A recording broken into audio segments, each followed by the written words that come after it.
Meus amigos, a ADPF 1037 deu tanto o que falar que a gente tem mais um vídeo só para falar sobre esse assunto por conta de mais um questionamento que fizeram para mim em relação à decisão do STF nessa ADPF. Vamos lá ver o que é isso? Bom, galera, olha só. Me perguntaram o seguinte, depois que eu comentei sobre a ADPF 1037 nas redes sociais. Com esse julgamento da ADPF 1037, lembrando que na ADPF 1037 o Supremo Tribunal Federal decidiu que, embora os municípios não sejam obrigados a criar PGMs, uma vez criada uma Procuradoria-Geral no âmbito do município, naquele município passa a ser aplicado o princípio da unicidade, que estabelece a exclusividade da carreira de procurador, no caso, do procurador do município, para desempenhar as funções da advocacia pública no âmbito daquele município, tá? E aí perguntaram, depois desse julgamento pelo STF, o que é que vai acontecer com os comissionados que exercem funções de advocacia pública no âmbito dos municípios? Olha só, a gente sabe que a realidade dos municípios é muito variável, né? Cada município tem uma realidade diferente. Só que a gente sabe também que é muito comum que em âmbito municipal existam diversos cargos comissionados para desempenhar as funções de advocacia pública, né? Deixa eu voltar aqui o slide. Para desempenhar as funções de advocacia pública, tá? E aí perguntaram, com essa DPF 1037, o que é que vai acontecer com esses comissionados? Assim, galera, é o seguinte, na verdade mesmo, a situação dos comissionados nem depende tanto do que foi decidido pelo STF na DPF 1037. Por quê? Porque, na verdade, essa criação de cargos comissionados para o desempenho de funções de advocacia pública de forma indiscriminada já é irregular, independentemente do que decidiu o STF na DPF 1037. É verdade que na DPF 1037 o pano de fundo era a existência de cargos comissionados no âmbito de um município que já tinha uma PGM. E aí o STF falou, olha, se tem PGM, se aplica a unicidade e a gente não pode ter comissionados espalhados desempenhando funções de advocacia pública. Só que, na verdade, se a gente aplica a unicidade no âmbito do município, e isso ocorre, segundo o STF, quando o município tem uma PGM, a gente não pode ter nem comissionado e nem servidor efetivo espalhado, né, paralelamente à PGM, desempenhando funções de advocacia pública. Ponto final. E além disso, em relação aos comissionados, isso é uma coisa que se aplica em âmbito municipal, em âmbito estadual, em âmbito federal. A verdade é que a gente não pode ter servidor comissionado, cargos em comissão criados indiscriminadamente para desempenhar funções normais de advocacia pública.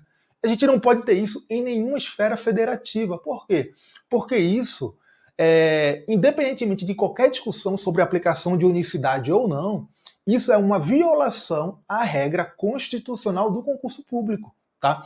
Porque esses cargos criados indiscriminadamente para provimento em comissão, com a finalidade de desempenhar funções de advocacia pública, não são cargos de chefia, direção e assessoramento. São cargos técnico-burocráticos mesmo. São cargos que estão ali para viver o dia a dia da advocacia pública.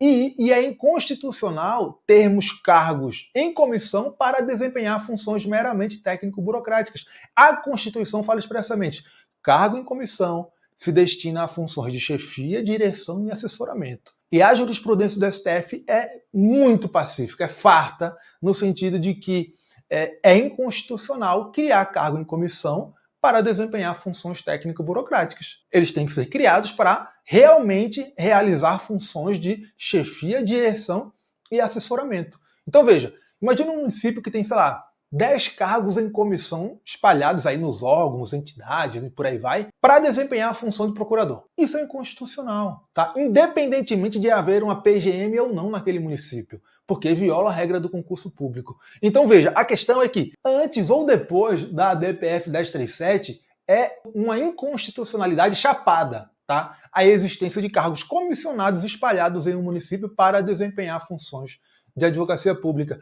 O mesmo se aplicaria para o âmbito estadual e também se aplicaria no âmbito da União. É inconstitucional por violar a regra constitucional do concurso público e não por conta de alguma violação à unicidade. Tá? Se o município tiver uma PGM criada, esses cargos comissionados também vão violar a unicidade. Só que antes de violar a unicidade, eles violam a regra constitucional do concurso público. Então, essa situação dos comissionados já era irregular antes mesmo da DPF 1037. E o que é que tem que acontecer com eles? Eles têm que ser simplesmente retirados do cargo. Ponto final. Até porque são cargos de provimento precário, né? Eles são demissíveis ad nutum pela autoridade que os nomeou, tá? Então não haveria nem mesmo aí motivos de segurança jurídica para discutir eventual modulação de efeitos em relação aos cargos comissionados, tá? A gente não teria esse questionamento, porque são cargos que foram feitos justamente para que seus ocupantes não fiquem lá para sempre. Os ocupantes de cargos em comissão dependem de haver uma relação de confiança entre eles e a autoridade que está nomeando. E essa autoridade, por vezes, também muda de pessoa. Beleza? Então, galera, em relação aos comissionados, era isso. Espero que vocês tenham entendido bem o tema. Se curtiram o vídeo, deixa aqui o like pra gente, porque ajuda a gente e ajuda vocês. E se inscreva aqui no canal, tá? Se você não está inscrito no canal, se inscreva e já ativa as notificações para saber sempre que a gente postar coisa nova. Beleza? É isso aí. Obrigado pela audiência de vocês. Um abraço e até a próxima.